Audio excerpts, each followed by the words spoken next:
Combined ഫൂട്ടിങ്ങിനെ പറ്റിയായിരുന്നു discuss ചെയ്തിട്ടുണ്ടായിരുന്നത്. ഇനി combined ഫൂട്ടിങ്സിൻ്റെ ടൈപ്സിനെ പറ്റി നോക്കാം. First one is rectangular combined footing, the other one is trapezoidal combined footing and the third one is strap beam footing.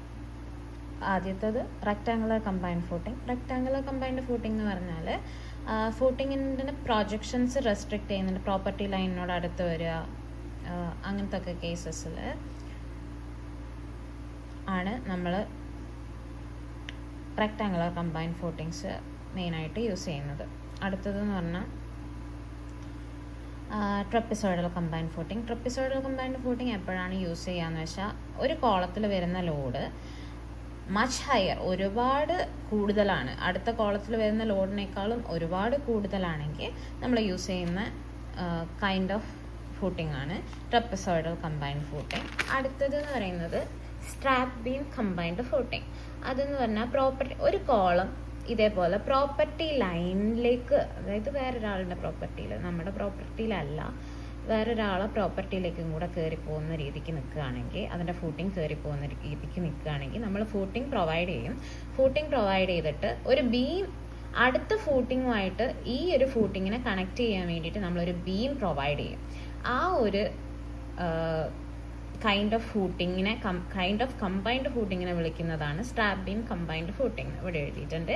One column is located on property line result, അതായത് ഒരു eccentric load, even അല്ലാത്ത ഒരു eccentric ലോഡിന് അത് result ചെയ്യും. അത് കാരണം ഈ ഒരു ഫൂട്ടിംഗ് ഓവർടേൺ ചെയ്യാനുള്ള ചാൻസസ് ഭയങ്കര കൂടുതലാണ്. ആ ഓവർടേണിങ് എഫക്റ്റിനെ റെഡ്യൂസ് ചെയ്യാൻ വേണ്ടിയിട്ടാണ് ബീം വെച്ചിട്ട് ഈ ഒരു ഫൂട്ടിങ്ങിനെ കണക്ട്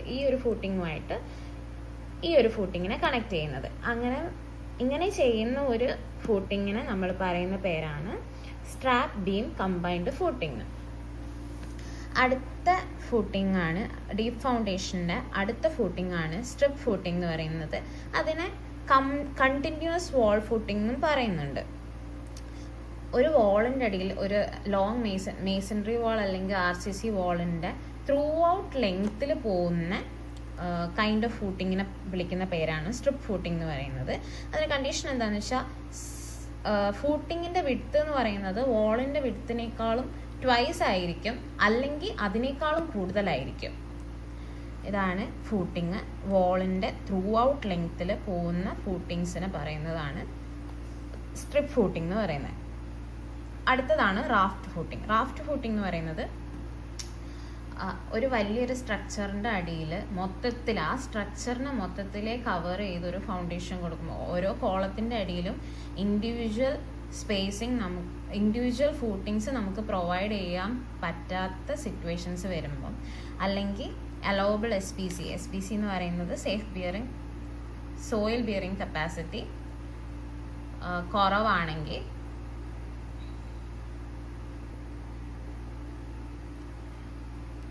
അങ്ങനത്തെ കേസസിലൊക്കെയാണ് നമ്മൾ റാഫ്റ്റ് ഫൂട്ടിംഗ് യൂസ് ചെയ്യുന്നത്. അതായത് വലിയൊരു ഏരിയയിലേക്ക് മൊത്തത്തിലായിട്ട് ഫൂട്ടിംഗ് അല്ലെങ്കിൽ ഫൗണ്ടേഷൻസ് കൺസ്ട്രക്ട് ചെയ്യുന്ന ഒരു മെത്തേഡിനെയാണ് റാഫ്റ്റ് ഫൂട്ടിംഗ് എന്ന് പറയുന്നത്. ഇൻഡിവിജ്വലി അല്ല, എല്ലാ കോളത്തിനും കൂടെ എൻറ്റയർ കോളം, ആ ഒരു സ്ട്രക്ചറിൽ വരുന്ന എൻറ്റയർ കോളത്തിൻ്റെ അടിയിലേക്കും കൂടെ ആയിട്ട് ഒരൊറ്റ ഫൂട്ടിംഗ് ആയിട്ട് പ്രൊവൈഡ് ചെയ്യും. ആ ഒരു ഫൂട്ടിങ്ങിനെ പറയുന്നതാണ് റാഫ്റ്റ് ഫൂട്ടിംഗ്.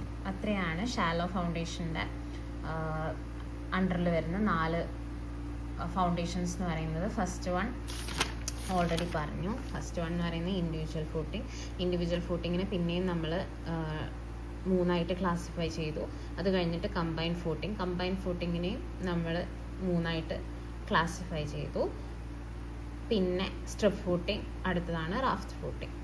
ഇത് 4ഉമാണ് ഷാലോ ഫൗണ്ടേഷൻ എന്ന് പറയുന്ന ടോപ്പിക്കിൻ്റെ അണ്ടറിൽ വരുന്ന 4 ടൈപ്പ് ഓഫ് ഫൗണ്ടേഷൻസ് എന്ന് പറയുന്നത്.